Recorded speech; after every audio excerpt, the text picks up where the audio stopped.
Hello students, ये हमारा YouTube channel है पीके केमिस्ट्री ट्यूटोरियल। यहाँ पर हम लोग क्लास 12 की केमिस्ट्री पढ़ेंगे, जो कि बिल्कुल बेसिक से होगा, बिल्कुल स्टार्टिंग से होगा। हमारा फर्स्ट चैप्टर सॉलिड स्टेट। ठीक है, तो हम लोग सॉलिड स्टेट जो है हम क्लास 12 का स्टार्ट करते हैं।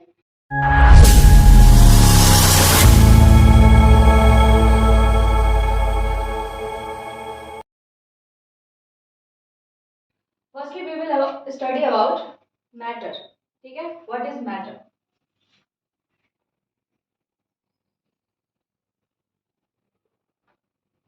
मैटर हम लोग किसे बोलते हैं? मैटर अगर हम लोग बात करें तो एनीथिंग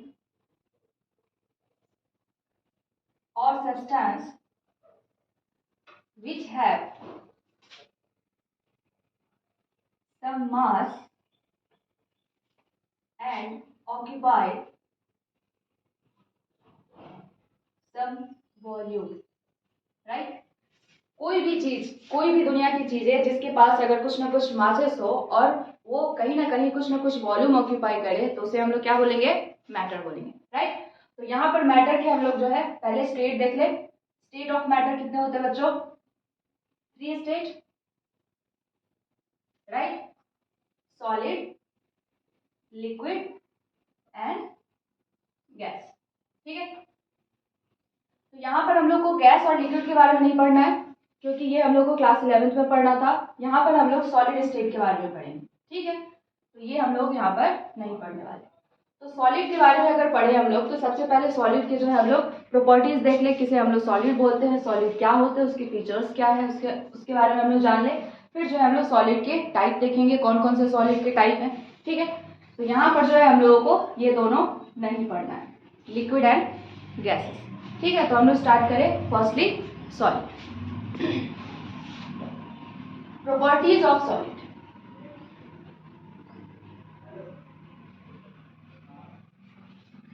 सॉलिड की अगर हम लोग बात करें तो फर्स्टली जो है सॉलिड किस चीज से बना हुआ है? ठीक है, solid made up of particles like molecule, ions and atoms, right? इन तीनों चीज से हमारे सॉलिड बने होंगे। अगर मॉलिक्यूल से बना होगा तो मॉलिक्यूलर सॉलिड, आयन से बना होगा तो आयनिक सॉलिड, और एटम से बना होगा तो कोवेलेंट सॉलिड। ठीक है, तो यहाँ पे हमारे सॉलिड के पार्टिकल्स होते हैं।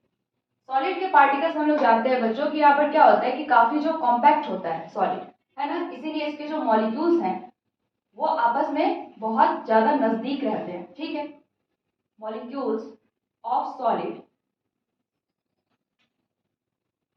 Are compactly arranged,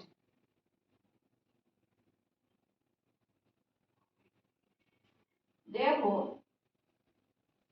force of attraction between them, force of attraction between them are very strong।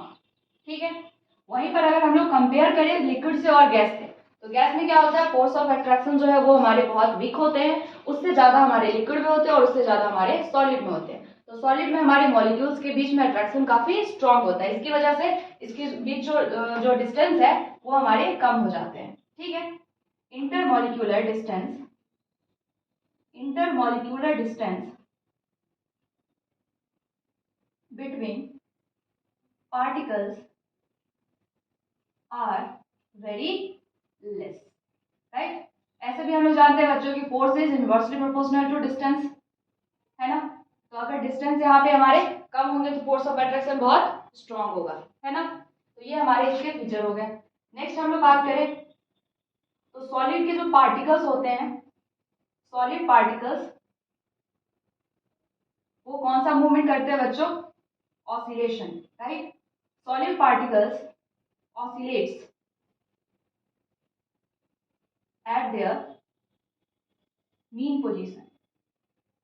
ठीक है, अपने मीन पोजीशन पे ये ऑसिलेट करता है। यहाँ पे वाइब्रेशन नहीं होगा बच्चों, ऑसिलेशन होगा। ऑसिलेशन क्या होता है? कोई भी पेंडुलम जो है हमारे फिक्स पोजीशन पर मूव करते हैं तो उसे एक्सट्रीम टू मीन, इस तरीके से इसकी मूवमेंट हम लोग को देखने को मिलता है। यहाँ पे मीन पॉइंट यहाँ पे एक्सट्रीम पॉइंट, ठीक है। तो ये जो पेंडुलम है वो हमारा मीन से एक्सट्रीम, एक्सट्रीम से वापस से मीन पे आए, ठीक है। तो ऐसे मोशन को हम लोग क्या बोलते हैं, ऑसिलेशन। तो यहाँ के जो पार्टिकल्स है वो ऑसिलेशन करते हैं, ठीक है। तो ये प्रॉपर्टीज होगी। नेक्स्ट हम लोग बात करें और भी इसके प्रॉपर्टीज, आप लोग जो है इसका स्क्रीनशॉट ले सकते हो, ठीक है। अगर आप लोग को इसका नोट्स चाहिए तो मैं टेलीग्राम पे इसका लिंक दे दूंगी, वहां से आप लोग जो है जुड़ करके नोट्स ले सकते हो, ठीक है। तो आप लोग इसका स्क्रीनशॉट ले चुके थे। अब नेक्स्ट हम लोग आगे स्टार्ट करते हैं प्रॉपर्टीज ऑफ सॉलिड में। सॉलिड के हम लोग जानते हैं बच्चों की इसकी वॉल्यूम वगैरह क्या होती है, फिक्स होती है।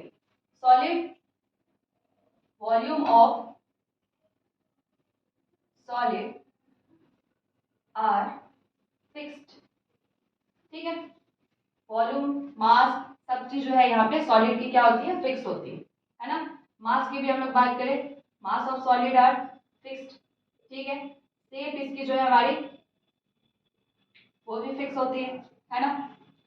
नेक्स्ट हम लोग बात करें तो सॉलिड जो पार्टिकल्स काफी कॉम्पैक्ट होने के कारण क्या होता है, इनकॉम्प्रेसिबल इन नेचर होता है, रिजिड नेचर का होता है, क्योंकि उसे अगर कंप्रेस किया जाए तो वो कंप्रेस नहीं होता है। क्यों नहीं होता, क्योंकि इसके पार्टिकल्स काफी कॉम्पैक्ट होते हैं, ठीक है। Solids are incompressible in nature, incompressible in nature, ठीक है।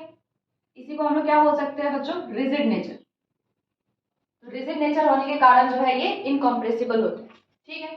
तो ये हमारे इसके कुछ फीचर्स हो गए, प्रॉपर्टीज ऑफ सॉलिड में हम लोग देख लिए यहाँ पे सॉलिड जो है हमारे क्या क्या इसके प्रॉपर्टीज है। नेक्स्ट बच्चों हम लोग बात करेंगे कि सॉलिड के टाइप कितने, ठीक है।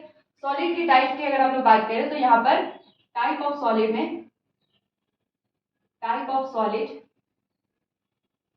टू टाइप होता है मेनली। कौन कौन सा, crystalline solid, crystalline solid and amorphous solid, ठीक है। क्रिस्टलाइन कहने का क्या सेंस है बच्चों, यहाँ पे इसकी जो शेप है वो डिसाइडेड है, फिक्स है, ठीक है। लेकिन एमॉर्फस क्या है, इसकी शेप जो है वो फिक्स नहीं होती। इसका मतलब होता है क्या जी, नो फॉर्म, ठीक है। एक ग्रीक वर्ड है एमॉर्फस, वहीं से यहाँ लिया गया है एमॉर्फस सॉलिड। इसका मतलब होता है नो फॉर्म, जिसकी कोई फॉर्म ना हो, जिसकी कोई शेप डिसाइडेड ना हो, ठीक है, उसे हम लोग एमॉर्फस सॉलिड बोलते हैं। लेकिन अभी तो हम लोगों ने इसके फीचर्स में देखा है कि सॉलिड के जो है वो शेप हमारे फिक्स होते हैं। तो फिर ये क्या है, ये एक्सेप्शनल सॉलिड है, ठीक है। ये एक ऐसा सॉलिड है जिसमें हम लोग सॉलिड की बातें तो करेंगे, लेकिन यहाँ पे उसकी सारी प्रॉपर्टीज जो है वो फुलफिल नहीं होगी, यहाँ पे सारी क्राइटेरिया उसकी फुलफिल नहीं होगी, ठीक है। क्रिस्टलाइन में हम लोग देखें, particles are regularly arranged, regularly arranged, ठीक है।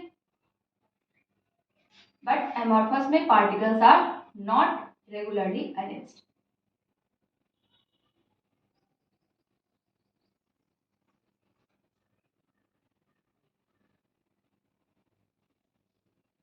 पार्टिकल्स, अगर जब भी हम बात करें पार्टिकल्स की तो क्या हो जाएगा, पार्टिकल्स में वही मॉलिक्यूल्स, आयंस एंड एटम्स आ जाएंगे, ठीक है।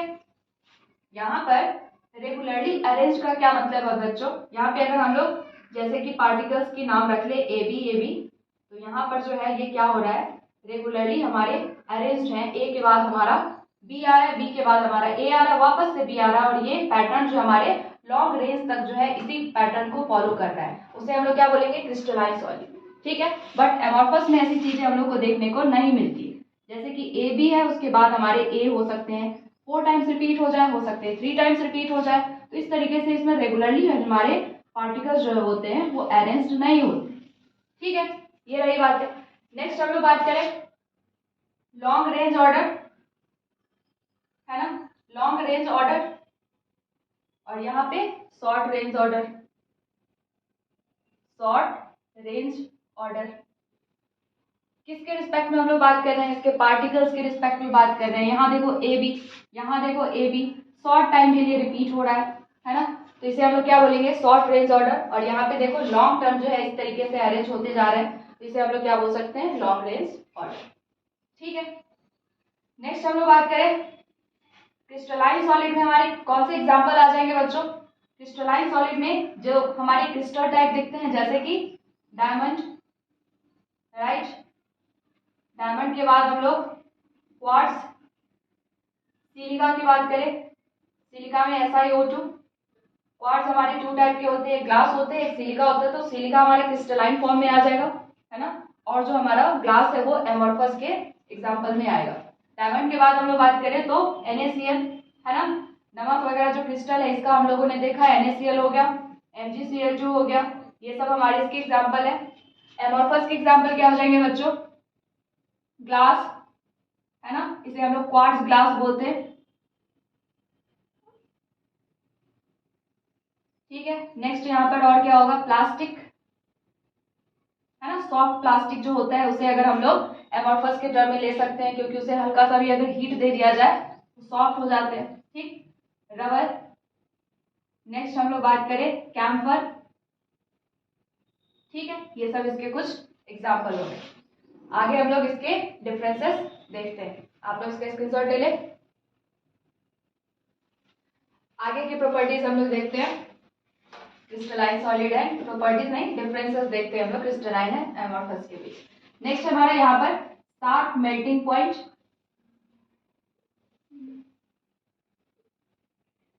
ठीक है, जो क्रिस्टलाइन सॉलिड होते हैं ना वो फिक्स टेम्परेचर पे हमारे मेल्ट करते हैं, इसलिए इसकी मेल्टिंग पॉइंट क्या होती है बच्चों? शार्प होती है। शार्प मतलब कहने का सेंस क्या है यहाँ पर? Fixed melting point. ठीक है, यहाँ पर क्या होगा? Not sharp melting point.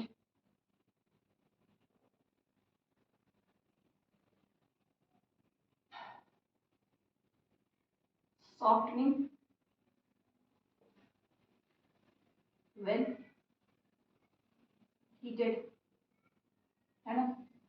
अगर यहाँ पे हम लोग नॉर्मली अगर हम लोग टेम्परेचर दे देते हैं, हीट देते हैं, तब भी ये क्या होगा? सॉफ्ट होने स्टार्ट हो जाए। जैसे आप लोगों ने प्लास्टिक को देखा होगा, है ना, प्लास्टिक में क्या होता है बच्चों कि हल्का सा भी अगर उसे हीट दे दे तो वो सॉफ्ट होने लग जाता है। वहां पे टेम्परेचर मायने नहीं रखता कि कितनी टेम्परेचर है ना, वो हम 100 डिग्री सेल्सियस दे रहे हैं, हम 50 डिग्री सेल्सियस दे रहे हैं, वो मायने नहीं रखता। तो यहाँ पे फिक्स नहीं है टेम्परेचर, तो उसे हम लोग क्या बोलेंगे? शार्प मेल्टिंग पॉइंट यहाँ पर नहीं है एमोर्फस के लिए। ठीक है, नेक्स्ट है हमारा heat of fusion. Heat of fusion, heat of fusion यहाँ पे क्या होता है बच्चों? फिक्स होता है। इसका क्या मतलब है? यहाँ स्टेट चेंजिंग जो है हमारे वो फिक्स है। जैसे सॉलिड से हमारे लिक्विड, देन लिक्विड से हमारे गैसेस, बीच में ऐसा नहीं हो सकता कि सॉलिड से डायरेक्टली हमारा गैस में कन्वर्ट हो जाए, ऐसा नहीं है। ठीक है, यहाँ पर क्या होगा? सॉलिड से हमारे लिक्विड बनेंगे, देन लिक्विड से गैसेस बनेंगे, गैस से अगर बनना हो तो लिक्विड बनेगा, देन लिक्विड से हमारा सॉलिड बनेगा। ठीक है, तो ये हमारे क्या है? फिक्स जो है हमारे चेंजिंग है। बट यहाँ पर क्या होगा? No heat of fusion, no heat of fusion are fixed। यहाँ पर हीट ऑफ फ्यूजन इसके फिक्स नहीं है। सॉलिड से हो सकता है डायरेक्टली हमारे गैसेस में कन्वर्ट हो जाए, है ना, या गैस से हो सकता है डायरेक्टली हमारे सॉलिड में कन्वर्ट हो जाए। तो यहाँ पर हमारे बीच के जो है वो लिक्विड स्टेट नहीं होते हुए डायरेक्टली हमारे सॉलिड से गैसेस स्टेट में कन्वर्ट हो रहा है, तो इसको हम लोग क्या बोलते हैं? No heat of fusion. ठीक है, ये चीजें याद रखनी। नेक्स्ट हमारा क्या हो जाएगा बच्चों? यहाँ पर an isotropic in nature, an isotropic in nature. ठीक है, एन आइसोट्रॉपिक कहने का क्या सेंस है बच्चों? An iso in the sense की डिफरेंट। ठीक है, एन आइसो मतलब होता है डिफरेंट, ट्रॉपिक मतलब डायरेक्शन। ठीक है, तो किसकी बात हो रही है? किसकी डायरेक्शन डिफरेंट है यहाँ पे? तो फिजिकल क्वांटिटी। ठीक है, फिजिकल क्वांटिटी जो होगी उसकी हमारे लाइट, अगर एग्जांपल की हम लोग बात करें तो यहाँ पर रिफ्रैक्टिव इंडेक्स, ठीक है, refractive index, conductivity, conductivity, thermal expansion, thermal expansion, ये सारे हमारे फिजिकल प्रॉपर्टी हम लोग देखें तो क्या होता है बच्चों? यहाँ पे डिफरेंट होता है, डिफरेंट डायरेक्शन में डिफरेंट होता है। क्यों होता है? क्योंकि इसकी पार्टिकल्स की अरेंजमेंट जो है डिफरेंट डायरेक्शन में डिफरेंट होती है। इसके कारण हमारे फिजिकल प्रॉपर्टी जो है, फिजिकल क्वांटिटी जो है, ये सारी चीजें वो हम लोग को देखने को मिलता है यहाँ पे डिफरेंट होते हैं। जैसे कि यहाँ हम लोग अगर बात करें,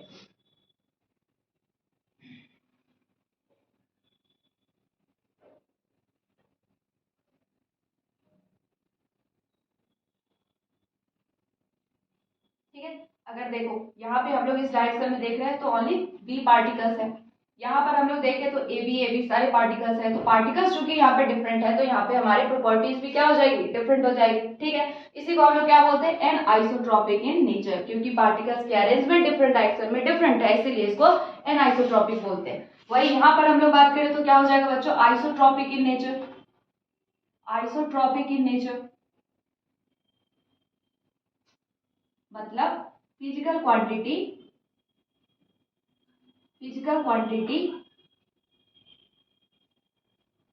have same direction। ठीक है, इन सेम डायरेक्शन। यहाँ पर हम लोग बात करें तो फिजिकल क्वांटिटी जो है यहाँ पे सारे डायरेक्शन में सेम होंगे, क्योंकि इसमें अरेंजमेंट ही कुछ इस तरीके से है। जैसे यहाँ पर अगर हम लोग बात करें तो ए यहाँ पे रिपीट हो रहा है, फिर बी इस तरीके से।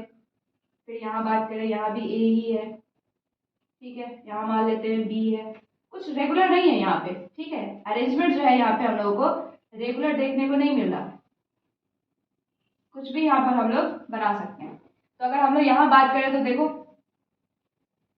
ए के बाद बी के बाद ए है, उसी तरीके से यहाँ देखो, यहाँ भी ए के बाद बी के बाद ए है। तो यहाँ पे क्या है, दोनों डायरेक्शन में हम लोग डिफरेंट डायरेक्शन में देख रहे हैं, बट क्या है यहाँ पे फिजिकल क्वांटिटी सेम है, तो यहाँ सेम हो जाएगा। तो इसलिए हम लोग क्या बोलेंगे इसे, आइसोट्रॉपिक इन नेचर। ठीक है, तो ये रहे हम लोग के crystalline solid and amorphous solid के बीच डिफरेंस, जो कि हमारे बोर्ड के पॉइंट ऑफ व्यू से बहुत इंपॉर्टेंट है। आप लोगों को ये चीजें ध्यान में रखना होगा डिफरेंसेस, क्योंकि ये यहाँ से आप लोग इसे डिफरेंस के फॉर्म में क्वेश्चन अटेम्प्ट कर सकते हो। ठीक है, तो नेक्स्ट हम लोग बात करेंगे टाइप ऑफ क्रिस्टलाइन सॉलिड, है ना, क्योंकि एमोर्फस के हमारे टाइप नहीं है, लेकिन क्रिस्टलाइन सॉलिड के हमारे टाइप होते हैं। क्यों होते हैं, क्योंकि क्रिस्टलाइन में हमारे डिफरेंट टाइप के बॉन्ड होते हैं, इसलिए वहां पे हमारे टाइप्स भी होते हैं, है ना। तो क्रिस्टलाइन सॉलिड हम लोग चलो देख लें, type of crystalline solid, type of crystalline solid. ठीक है, किस बेसिस पे है बच्चों, बेस्ड ऑन बॉन्डिंग। ठीक है, बहुत सारे हमारे बॉन्ड होते हैं, तो बॉन्डिंग के बेसिस पे हमारे क्रिस्टलाइन सॉलिड जो है वो कौन कौन से हैं, इसे देख ले हम लोग जरा।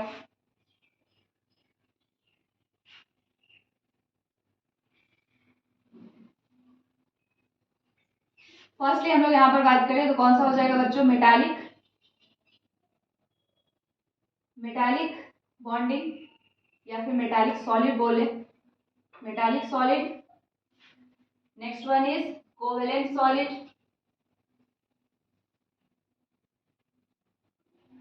Third one is ionic solid, and fourth one is molecular solid.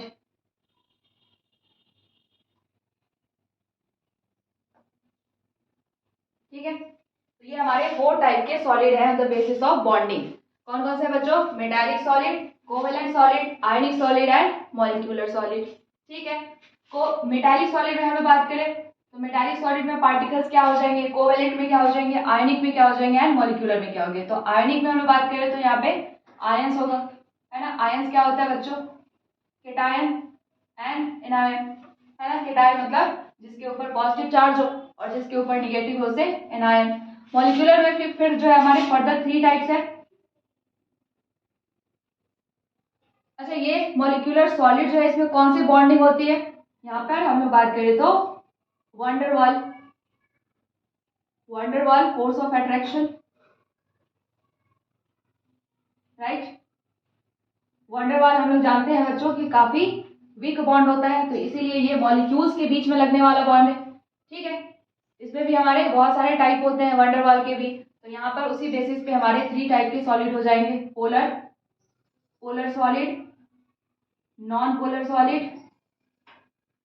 Polar and hydrogen bonding, है ना। बॉन्डिंग के बेसिस पे ये हम लोगों ने देख लिया। तो हमारे टोटल कितने टाइप हो गए, 4 या 5 नहीं, इसी को हम लोग जो है 4, 5 एंड 6, क्योंकि मॉलिक्यूलर में भी फर्दर हमारे 3 टाइप है, टोटल हमारे 6 टाइप के सॉलिड हो गए। इसे हम लोग टेबल के फॉर्म में देख ले, इसके फीचर्स क्या है, इसमें जो है बॉन्डिंग कौन सी होती है, इसके कॉन्स्टिट्यूएंट पार्टिकल्स क्या है, ये हम लोग यहाँ पर टेबल के फॉर्म में देख लेते हैं। ठीक है,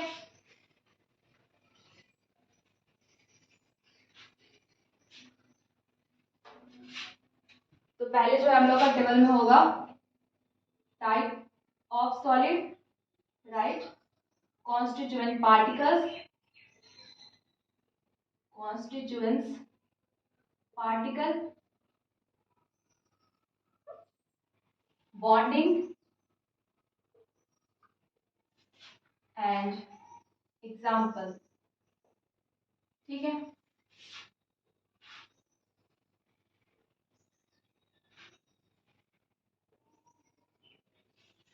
first one is metallic solid, metallic solid, right.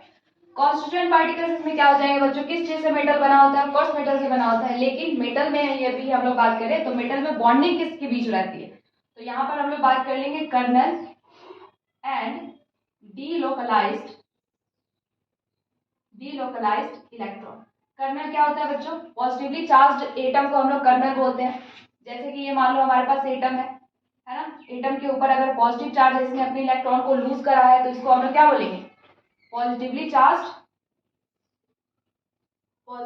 Charged atom, और इसी को हम लोग कर्नल बोलते हैं।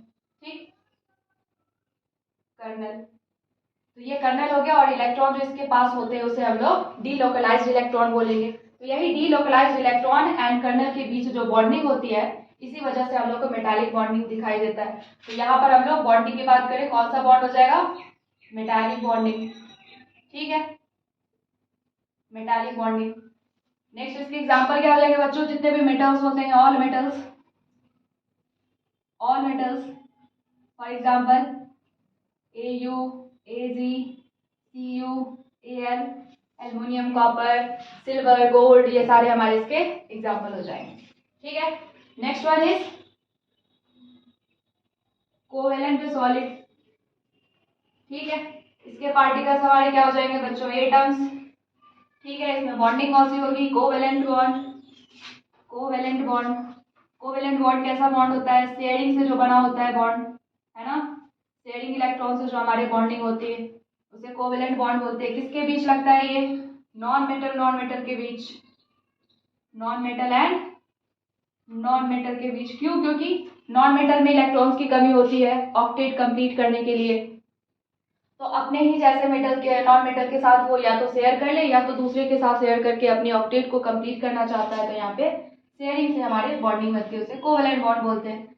एग्जाम्पल क्या हो जाएगा, SiO2, राइट, CH, Cl3, ये सब हमारे कुछ एग्जाम्पल हो गए कोवेलेंट के। ठीक है, डायमंड भी हम लोग इसमें बोल सकते हैं, लेकिन एक्सेप्ट ग्रेफाइट। ग्रेफाइट जो है हमारे वो किस में आ जाएगा बच्चों, ग्रेफाइट को हम लोग नहीं लेंगे। देखो कार्बन के जो है हमारे एलोट्रॉप्स, डायमंड, ग्रेफाइट, ये सब होते हैं, लेकिन ग्रेफाइट को हम लोग इस कैटेगरी में नहीं डालेंगे। क्यों, होते तो उसमें कोवेलेंट बॉन्ड ही है, लेकिन ये से हम लोग एमोर्फस में डालेंगे, क्योंकि ये सारे फीचर्स को, क्रिस्टलाइन जो फीचर्स होते हैं उसको ये फुलफिल नहीं करता है, इसीलिए ग्रेफाइट को हम लोग एमोर्फस में डाल सकते हैं। ठीक है, ये रही बात है कोवेलेंट की। ले आप लोग स्क्रीनशॉट इसका, उसके बाद हम लोग आगे देखते हैं। तो नेक्स्ट हम लोग बात करें आयनिक सॉलिड। ठीक है, थर्ड क्या था हमारा, आयनिक सॉलिड। ठीक है, आयनिक सॉलिड में कॉन्स्टिट्यूएंट पार्टिकल्स के क्या हो जाएंगे बच्चों, आयंस, है कि नहीं, आयंस क्या होता है, केटायन है, एनायन। ठीक है, अब देखो यहाँ जो बॉन्डिंग होती है ना, ये बॉन्डिंग काफी स्ट्रॉन्ग बॉन्डिंग होती है। क्यों, क्योंकि इलेक्ट्रोवैलेंट कहलाता है हमारा बॉन्ड, और ये हमारे फोर्स ऑफ अट्रैक्शन होते हैं। जैसे कि अगर पॉजिटिवली और नेगेटिवली चार्ज अगर पास में रहे तो वहाँ पे बॉन्डिंग क्या होती है, बहुत स्ट्रॉन्ग बॉन्डिंग हो जाती है ना। हम लोग फिजिक्स में पढ़े होंगे कूलम्बिक फोर्स ऑफ अट्रैक्शन, तो काफी स्ट्रॉन्ग फोर्स ऑफ अट्रैक्शन होता है। तो यहाँ पर केटायन एनायन हमारे पॉजिटिवली और नेगेटिवली चार्ज ही है, तो यहाँ पर हमारे यही बॉन्ड देखने को मिलते हैं। इसे हम लोग क्या बोलते हैं बच्चों, इलेक्ट्रोवैलेंट बॉन्ड। ठीक है, या फिर इसे क्या बोलेंगे, Coulombic force of attraction, Coulombic force of attraction. ठीक है, यही फोर्स ऑफ अट्रैक्शन को ही हम लोग इलेक्ट्रोवैलेंट बॉन्ड बोलते हैं। इसके एग्जांपल क्या हो जाएंगे बच्चों, जिसमें भी हम लोग को आयनिक बॉन्ड देखने को मिलता है, मेनली किस में मिलता है, मेटल एंड नॉन मेटल के बीच, है कि नहीं, मेटल एंड नॉन मेटल के बीच। जैसे कि यहाँ पे हम लोग NaCl की बात कर ले, MgCl2 की बात कर ले, CaF2 की बात कर ले, कैल्शियम डाइक्लोराइड, राइट। तो ये सब हमारे कुछ एग्जाम्पल हो गए किसके, आयोनिक के। Next and last one is molecular solid. Molecular solid, molecular solid में कंस्टिट्यूएंट पार्टिकल्स क्या हो जाएंगे बच्चों, यहाँ पे मॉलिक्यूल्स हो जाएंगे, है ना। अब यहाँ पे बॉन्डिंग की बात करें तो मॉलिक्यूल्स तो सब में है, लेकिन बॉन्डिंग के बेसिस में पे हमारे यहाँ पर 3 टाइप हो जाएंगे। कौन कौन से, first one is polar solid की हम लोग बात करें तो पोलर सॉलिड में कौन सा बॉन्ड होगा बच्चों, dipole dipole interaction, dipole dipole interaction. क्या होता है, ये वीक बॉन्ड होता है, डाइपोल डाइपोल, है ना। डाइपोल इन द सेंस कि अगर वो पार्शियली चार्ज्ड है हमारे, तो उस पे हम लोग देखते हैं चार्ज के कारण यहाँ पे एक इंट्रैक्शन लगता है, उसे डाइपोल डाइपोल इंट्रैक्शन बोलते हैं, जो कि type of van der Waal force है। क्लियर है। तो यहाँ पर हम लोग इसकी एग्जांपल देख ले। पोलर में क्या हो जाएगा बच्चों, HCl, है ना। नेक्स्ट हम लोग बात करें CHCl3, ये भी इसके एग्जाम्पल हो जाएंगे, ठीक है। पोलर में हम लोग SiO2 भी देख सकते हैं, नहीं ये तो हम लोग हमारे कोवेलेंट में आ जाएगा, तो ये हमारा पोलर हो गया, ठीक है। नेक्स्ट हम लोग बात करें नॉन पोलर। नॉन पोलर में कौन सा बॉन्ड होगा बच्चों, dispersion force, dispersion force of attraction, right. इसी को हम लोग क्या बोलते हैं, लॉन्डन फोर्स, लॉन्डन फोर्स, है ना, जो कि वीकेस्ट फोर्स ऑफ अट्रैक्शन होता है वैन डेर वाल का, जो कि नॉन पोलर, नॉन पोल के बीच में लगता है, इन द सेंस की जिसपे कोई जो है चार्ज हमारे ना क्रिएट किए जा सके। जैसे कि हमारे क्या हो जाएंगे, Cl2, है ना। Cl2 अगर Cl2 के बीच में यहाँ पे बॉन्ड नहीं लगाएगा तो कौन सा बॉन्ड होगा, नॉन पोलर, मतलब कि डिस्पर्सन, बहुत वीकेस्ट यहाँ पर फोर्स होता है। उसी तरीके से हम लोग बात करें H2H2, है ना। नेक्स्ट हम लोग बात करें CCl4, क्योंकि ये नॉन पोलर नेचर का होता है। यहाँ पे डाइपोल की वजह से हम लोग देखें तो डाइपोल कैंसिल हो जाने की वजह से ये भी नॉन पोलर कंपाउंड है, ठीक है। Next and last one is hydrogen bonding, है ना। तो हाइड्रोजन बॉन्डिंग जिसमें पाया जाएगा उसकी एग्जांपल हमारे क्या हो जाएंगे, वाटर, है ना। आइस के फॉर्म में हम लोग देखें तो यहाँ पर हाइड्रोजन बॉन्डिंग होता है। तो ये हमारे कुछ एग्जाम्पल है किसके, मॉलिक्यूलर सॉलिड में 3 टाइप हो जाएंगे, यहाँ पर नंबरिंग कर सकते हो आप लोग, polar, non polar and hydrogen bonding, ठीक है। तो मेनली हमारे इतने टाइप के क्रिस्टलाइन सॉलिड होते हैं। नेक्स्ट हम लोग बात करेंगे क्रिस्टल लैटिस एंड जिस चीज से हमारे सॉलिड बने होते हैं, जैसे कि सॉलिड के हमारे जो है वो कॉर्नर किस चीज से बने होते हैं, तो लैटाइस क्या होता है, क्रिस्टल लैटाइस क्या होता है, ये सब हम लोग आगे के वीडियो में देखेंगे। आप लोग इसका स्क्रीनशॉट ले लें और यहीं तक वीडियो देखने के लिए थैंक यू।